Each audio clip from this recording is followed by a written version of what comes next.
diawali di mana kita melihat seorang anak laki-laki sedang mengantar pria dewasa untuk menemui ibunya. Ternyata ibunya seorang PSK.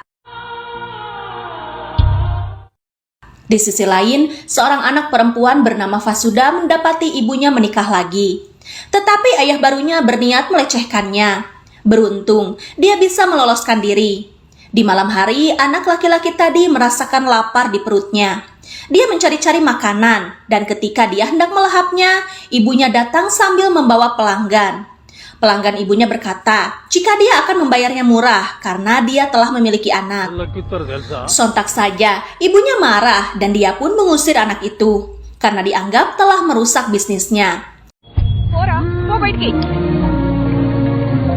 Cerita pun beralih kepada Fasuda. Saat keluarganya tertidur, ayah tirinya mendekati Fasuda dan lagi-lagi hendak melecehkannya. Fasuda yang terkejut kemudian lari dari rumah. Dia pun duduk di sebelah anak laki-laki itu. Anak itu bertanya apakah Fasuda kabur dari rumah. Fasuda pun mengiyakannya. Anak itu lalu berkata jika dia pun sama. Dan dia menyatakan jika kini mereka akan menjadi keluarga. Di pagi hari, anak itu mengatakan kalau perutnya lapar. Fasuda yang kasihan lalu membawanya ke sebuah kedai dan meminta sedikit makanan. Tapi si pemilik kedai menyuruh dia membersihkan dulu peralatan dapur, maka dia akan memberikannya. Fasuda pun menurut dan mencuci semua peralatan dapur. Setelah itu, dia mendapatkan makanan. Dia pun memberikan makanan itu kepada si anak. Si anak berkata, jika mulai sekarang dia akan memanggilnya ibu, karena ibunya yang asli tak pernah memberikan dia makan ketika dia kelaparan. Sedangkan Fasuda memberikan makan begitu dia memintanya. Suasana pun menjadi haru. Tapi di saat mereka hendak pergi, si pemilik kedai berniat melecehkan Fasuda. Tiba-tiba, anak itu menyebloknya dengan teh panas yang sedang dia minum. Mereka pun berlari menjauhi kedai tersebut. Setelah dirasa aman, Fasuda bertanya mengapa dia melakukan ini. Anak itu menjawab, jika dia telah menganggap Fasuda ibu, maka dia akan melakukan ini kepada siapapun yang mencoba menyentuh Fasuda. Beberapa tahun pun berlalu. Terlihat Fasuda mencari uang dengan bekerja di proyek. Anak itu pun telah tumbuh dan selalu menjaga Fasuda. Saat itu dia melihat sekelompok pemuda yang melirik penuh nafsu kepada Fasuda. Dia yang melihatnya kemudian menyerang mereka semua. Akhirnya mereka diamankan polisi. Polisi bertanya mengapa dia melakukan penyerangan ini. Anak itu menjawab jika mereka telah mengincar ibunya dan dia tak menyukainya. Maka dari itu dia menghajarnya. Polisi bertanya siapakah namanya. Karena dia menghajar 30 pemuda, maka mulai saat itu dia mengklaim namanya sebagai Tesmar Khan. Kemudian, Tesmar Khan berkata kepada polisi jika dia ingin merawat ibunya dengan baik, mendapatkan pendidikan yang baik, dan menikahkannya dengan pria yang baik. Tapi keinginannya akan tercapai jika mereka berdua mendapatkan orang tua asuh yang baik juga. Dia meminta polisi untuk mencarikan orang tua asuh untuk mereka. Maka, mulai saat itu mereka takkan kembali ke kantor polisi lagi. Seorang inspektur bernama Vijay merasa terharu mendengar perkataannya. Dia pun berkata, jika saat ini dia hidup sendiri karena anak dan istrinya meninggal dalam kecelakaan. Jika mereka mau, mereka bisa tinggal bersamanya. Betapa senangnya mereka berdua karena mereka mendapatkan orang tua baru. Vijay menyayangi mereka seperti anaknya sendiri. Setelah mereka tumbuh dewasa dalam asuhannya, Vijay pun meninggal dunia.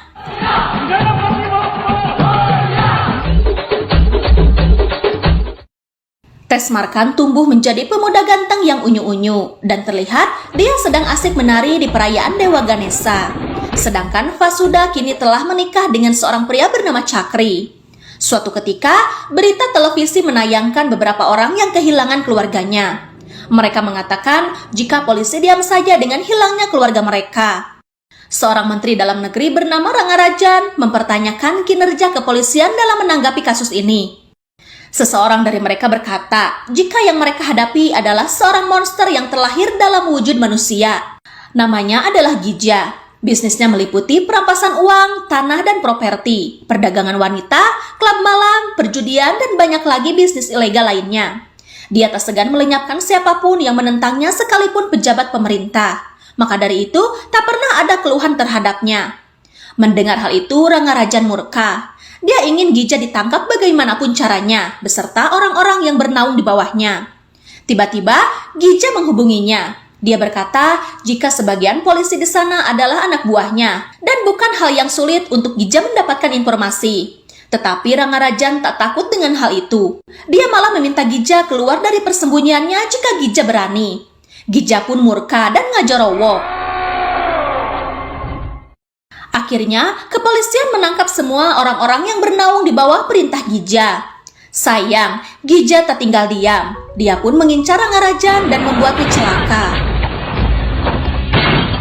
Beruntung, dia masih sadarkan diri. Gija pun menghubunginya kembali dan meminta agar Rangarajan berhenti mengincarnya. Jika tidak, dia akan menggelengnya dengan truk yang sudah dia siapkan.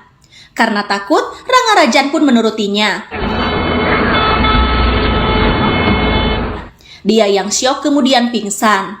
Tak berapa lama Tesmarkan melewati jalan itu. Sepertinya dia dan kawan-kawannya habis mabuk dalam perayaan tadi. Dia pun membawa Rangarajan ke rumah sakit terdekat tanpa tahu siapa yang sedang dia tolong. Sementara Rangarajan mendapatkan perawatan, Tesmarkan dan kawan-kawannya menunggu di luar rumah sakit. Saat Rangarajan siuman, dia meminta asistennya, kita sebut saja dia Mahmud, untuk membawa orang yang sudah menolongnya. Mahmud pun memanggil Tesmarkan untuk menghadap Rangarajan. Dalam keadaan mabuk, dia pun menemuinya. Rangarajan pun mengucapkan terima kasih kepadanya. Tetapi Tesmarkan yang tak kuat karena mabuknya malah tertidur di sana. Saat pagi hari dia pun terbangun dan sadar jika dia sedang berada di rumah sakit. Dia pun bergegas untuk pulang, jika tidak ibunya akan memarahinya. Tetapi sebelum pergi Rangarajan memberitahukan jika dia adalah Menteri Dalam Negeri. Dia menambahkan jika Tesmarkan membutuhkan bantuan datanglah kepadanya. Dan dia akan menyelesaikannya dengan satu jentikan jari saja. Tesmarkan pun pulang ke rumah dan benar saja Fasuda memarahinya karena mabuknya itu. Tapi marahnya Fasuda hanya di bibir saja. Walau bagaimanapun dia tak pernah bisa marah kepada Tesmarkan. Setelah membersihkan diri, Tesmarkan pun berangkat ke tempat usahanya. Ya, Tesmarkan membuka pusat game bersama teman-temannya yang dinamai namanya sendiri. Salah satu langganannya adalah Kasim, seorang ketua preman di daerahnya. Tesmarkan dan kawan-kawannya terlihat segan kepada Kasim. Tetapi Kasim yang sudah lama mengenal Tesmarkan menawarkan dia untuk menemuinya jika dia membutuhkan sesuatu. Saat itu, kawannya yang bernama Bani meminta bantuan Tesmarkan untuk menagih hutang kepada seorang mahasiswa di sebuah kampus. Tesmarkan dan kawan-kawannya pun pergi untuk membantu Bani. Tapi jalanan saat itu macet karena sekelompok wanita sedang menari mengiringi perayaan pernikahan. Tesmarkan terpesona dengan salah satu gadis bernama Anaga yang menirukan gerakannya saat menari di perayaan kemarin. Dia pun mengikuti Anaga sampai ke rumahnya. Anaga sempat kesal karena pria asing telah mengikutinya. Tapi Tesmarkan tak peduli karena dia telah jatuh cinta kepadanya. Berita selamatnya Mendagri mendapatkan sorotan penuh dari media. Secara, Mendagri Rangarajan salah satu menteri yang memiliki jiwa sosial tinggi. Itu bisa dilihat dari beberapa pusat diagnosis yang dia dirikan untuk menyelenggarakan layanan kesehatan gratis bagi masyarakat. Saat itu, Mendagri mengucapkan terima kasihnya kepada Tesmarkan di hadapan media karena sudah membawanya ke rumah sakit. Gija yang menyaksikannya tersenyum sinis karena Mendagri selamat. Dia pun menanyakan siapakah Tesmarkan kepada anak buahnya. Ternyata dia adalah Kasim. Kasim menjawab jika Tesmarkan pemuda biasa dari daerahnya yang memiliki pusat game yang tunduk kepadanya. Di sisi lain, Tesmarkan dan kawan-kawannya tiba di kampus untuk mencari orang yang berhutang kepada Bani. Mereka pun mendapatkan mahasiswa yang dimaksud. Kita sebut saja dia Doni. Tesmarkan mempermalukan Doni di hadapan semua orang dan meminta dia secepatnya membayar hutang kepada Bani. Tiba-tiba, dia mendengar suara seorang gadis. Ternyata itu adalah Anaga. Diketahui, Anaga belajar di kampus itu. Tesmarkan yang terpesona dengannya terus mengikutinya dan memutuskan untuk belajar di sana demi selalu dekat dengan Anaga. Singkat cerita, dia pun diterima di kampus tersebut dan mulai saat itu dia terus mendekati Anaga. Anaga yang merasa risih lalu memarahinya. Tapi karena terlalu cinta, Tesmarkan tak memperdulikannya. Malah dia curhat kepada Pasuda dan Chakri. Dan mereka pun membantu Tesmarkan untuk mendapatkan Anaga. Pasuda meminta berbicara empat mata dengan Anaga. Dalam pembicaraannya itu, Pasuda mengatakan jika dia dan Tesmarkan tak memiliki ikatan persaudaraan. Hanya saja saat dia memberinya makan sekali saat kecil, Tesmarkan kemudian memanggilnya ibu. Sejak saat itu, dia terus melindunginya dari masalah dan ketakutan. Tesmarkan mencintainya seperti orang gila, dan dia merasa jika tak semua orang beruntung untuk mendapatkannya. Mendengar cerita Pasuda, Anaga merasa terharu dan dia pun memberikan Tesmarkan kesempatan untuk dekat dengannya. Cerita pun berpindah kepada seorang anak kecil yang sedang menunggu ayahnya karena tak kunjung pulang. Semua media meliputnya karena kasus hilangnya seseorang kembali terjadi. Menteri Dalam Negeri tak tahan melihat kesedihan anak itu.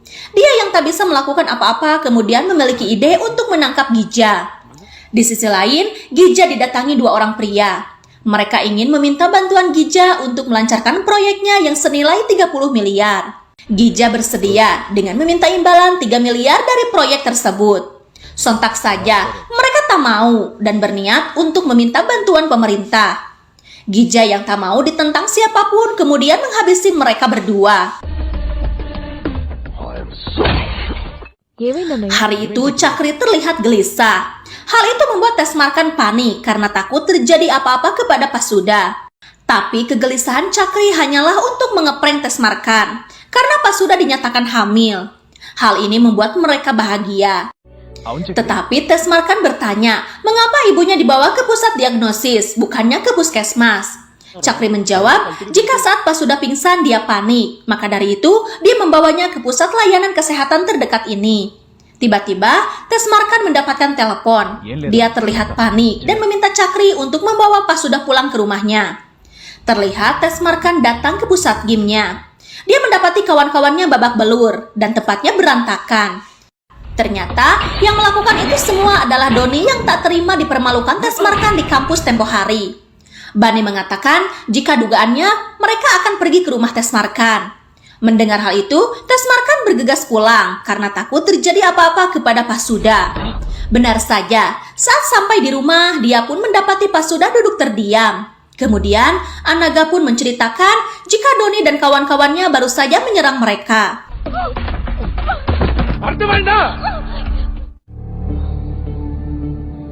Tiba-tiba ponselnya berdering. Dia mendapatkan kabar jika Doni dan kawan-kawannya pergi ke tempat Kasim.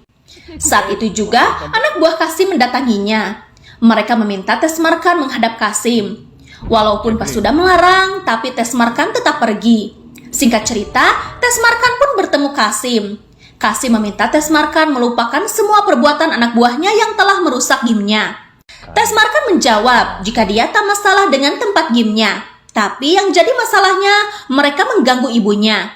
Dia meminta waktu 10 menit saja untuk Kasim membiarkan dia menghajar keempat orang itu. Setelah itu, dia akan melupakannya.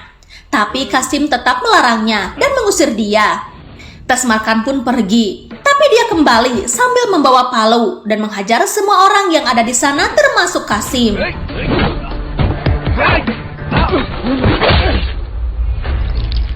Dia pun melampiaskan kemarahannya kepada mereka yang sudah mengganggu ibunya.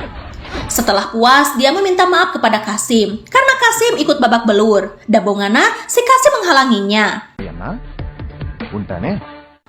Saat kembali ke rumah, Tesmarkan dimarahi oleh Pasuda karena apa yang dia lakukan akan membuat semua orang terancam. Tapi Tesmarkan menjawab jika dia sudah bilang dia akan menghajar siapa saja orang yang berani menyentuhnya, sekalipun itu orang yang kuat.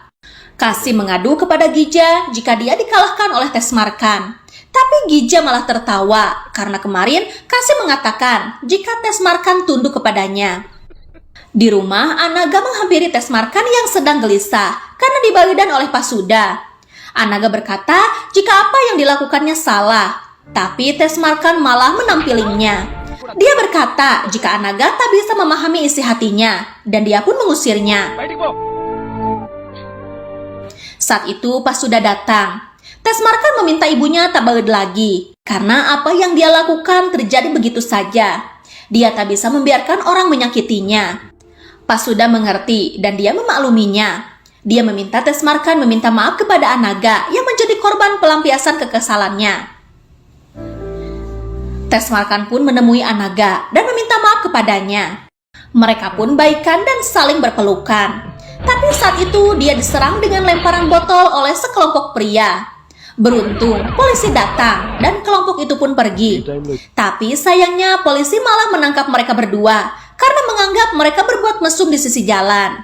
Mereka pun dibawa ke kantor polisi.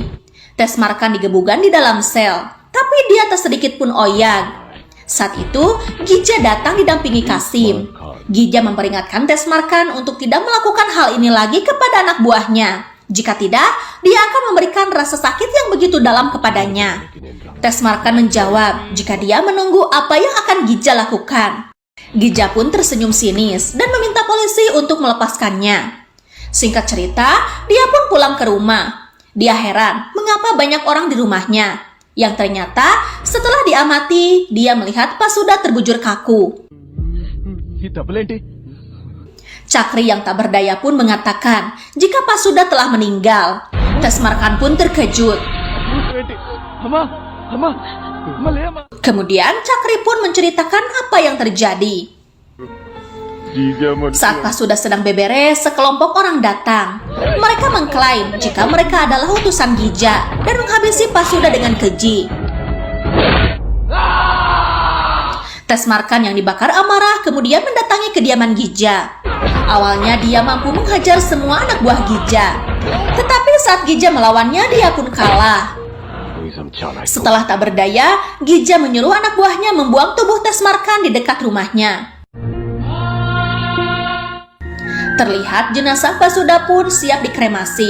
Tapi Tesmarkan belum juga sadarkan diri. Singkat cerita, Tesmarkan pulang ke rumah dengan dada deg-degan. Dia duduk di hadapan foto Pasuda. Dia pun menyesali mengapa semua ini terjadi kepada Pasuda. Cakri pun menenangkan Tesmarkan. Tesmarkan pun mengingat perkataan Rangarajan. Jika Tesmarkan membutuhkan bantuan, dia siap membantunya.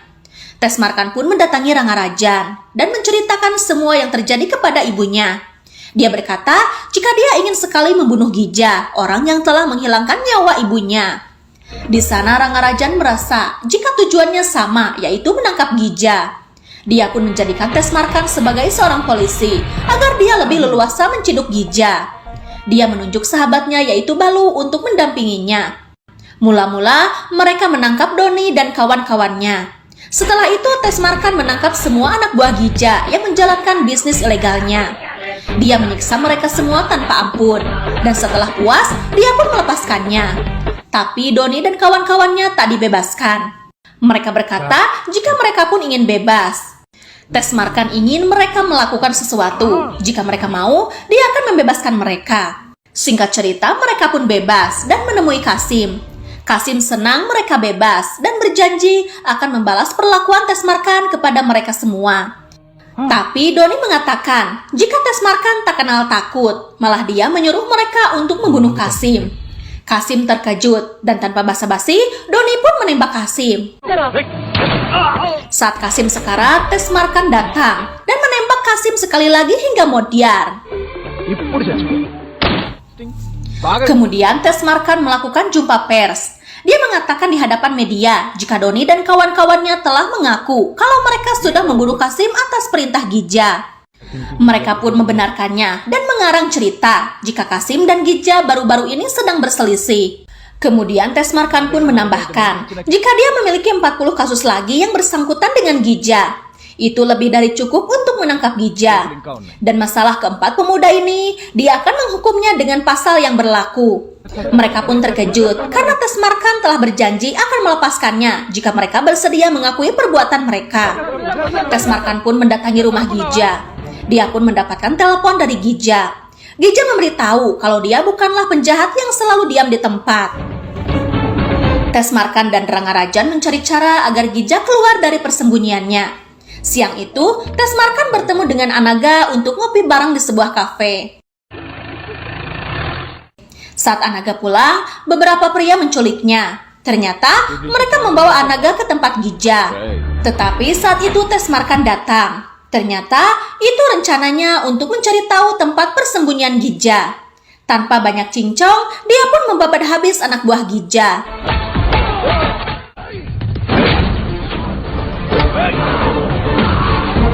Lalu dia melawan Gija hingga Gija sekarat dan tak berdaya.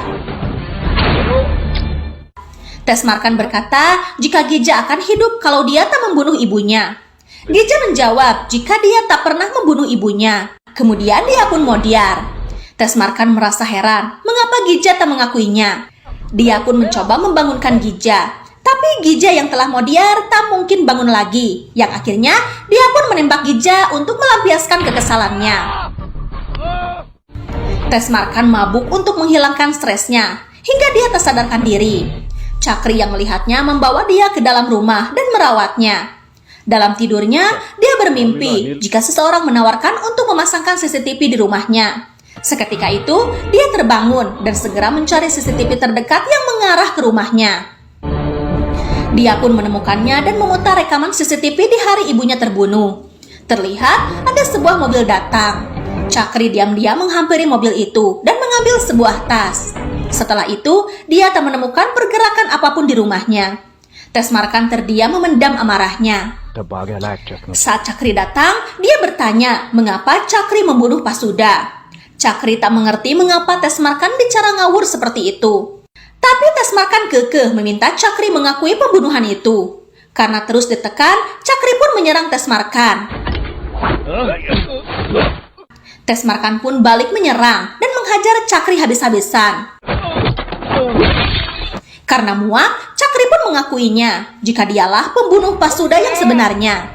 Karena dia cemburu kepada Tesmarkan yang selalu ada di hati Pasuda. Pasuda selalu mementingkan Tesmarkan daripada Chakri. Dia mencurigai kalau hubungan mereka lebih dari ini. Karena dia sering sekali melihat Pasuda berada di kamar Tesmarkan. Dia lebih curiga di saat Pasuda dinyatakan hamil. Dia tak percaya kalau anak yang dikandungnya adalah anak Chakri. Dalam kegalauannya itu, dia mendapatkan tawaran dari seseorang untuk membunuh Pasuda. Dia tak menyangka nyawa Pasuda sangatlah berharga. Lalu dia pun membunuhnya saat Pasuda sedang mendoakan Tesmarkan. Dia menceritakan aksi pembunuhannya yang sangat keji itu. Malah, dia sempat menginjak perut Pasuda hingga dia tewas. Mendengar hal itu, Tesmarkan pun murka dan dia menusuk perut Chakri hingga dia modiar seketika. Setelah Chakri mati, dia bertanya-tanya siapakah pembunuh Pasuda sebenarnya. Di sisi lain, kepolisian memberitahukan kalau kakak Gija yang bernama Talwar telah datang untuk membalas kematian adiknya. Balu pun mengatakan kepada Tesmarkan perihal kedatangan Talwar yang sedang mencarinya. Dia menyuruh Tesmarkan pergi untuk menghindari Talwar. Tapi Tesmarkan malah ingin berjumpa dengan Talwar. Dan tiba-tiba dia pun mendapat serangan. Terlihat dia sudah dalam keadaan terikat rantai. Dia digebukan oleh anak buah Talwar.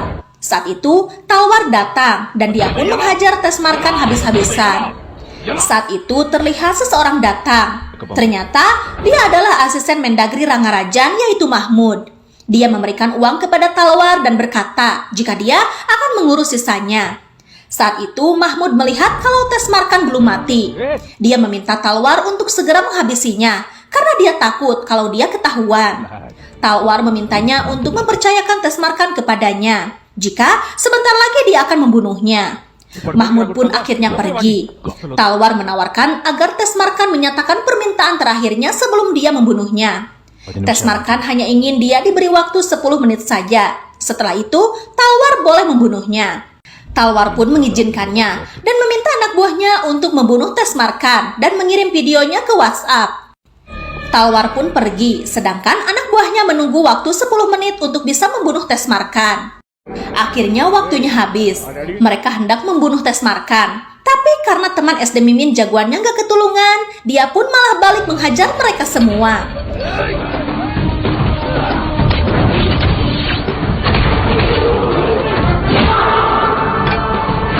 Salah satu dari mereka bertanya, mengapa Tesmarkan meminta waktu 10 menit? Tesmarkan menjawab, jika dia dari tadi dipukuli, maka dari itu, untuk memulihkan kekuatannya, dia meminta waktu agar dia bisa melawan mereka semua. Kemudian dia pun mendatangi Mahmud. Dia mengatakan jika dia telah membunuh Cakri yang telah menerima uang dari Mahmud, dan sekarang dia akan membunuh Mahmud. Dia pun menembak kaki Mahmud. Dia bertanya mengapa Mahmud memerintahkan Cakri untuk membunuh Pasuda. Tapi Mahmud tak mengaku dan Tesmarkan menembaknya lagi.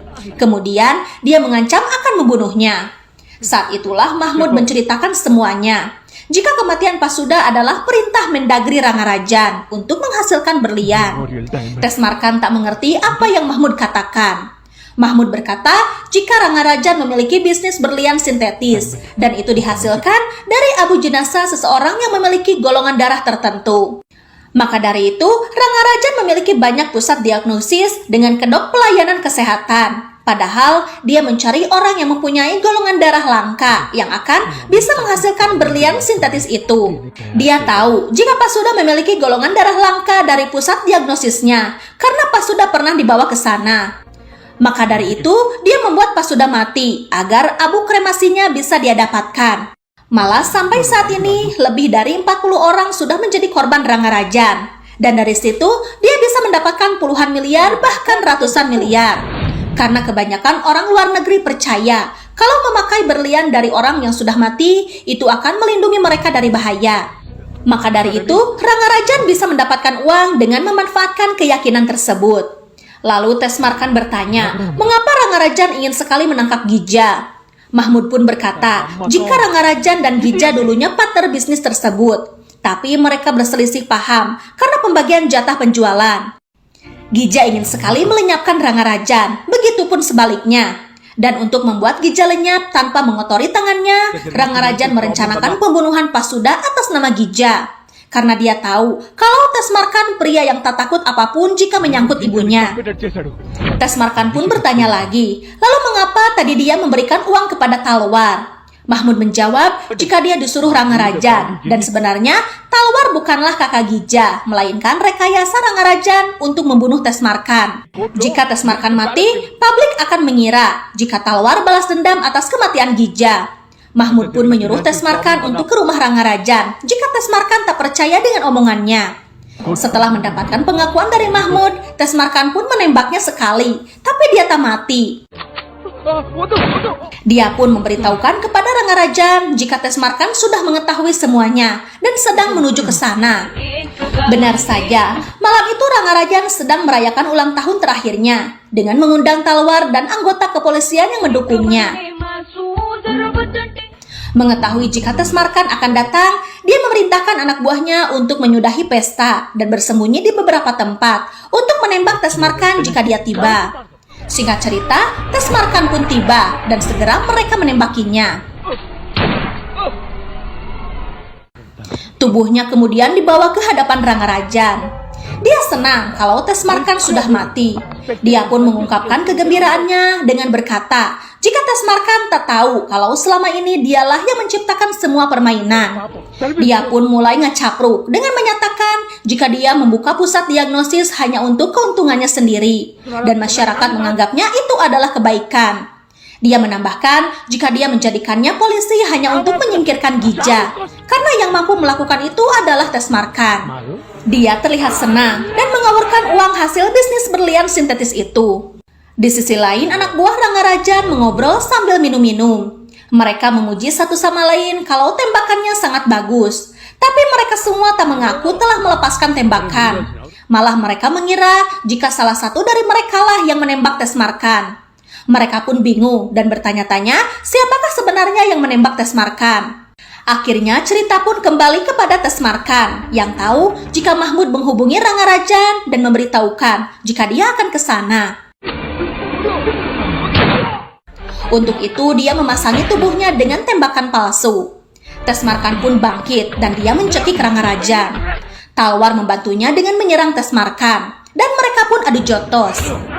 Tesmarkan melepas ikat pinggangnya dan dia melukai leher Rangarajan yang membuat dia tewas seketika.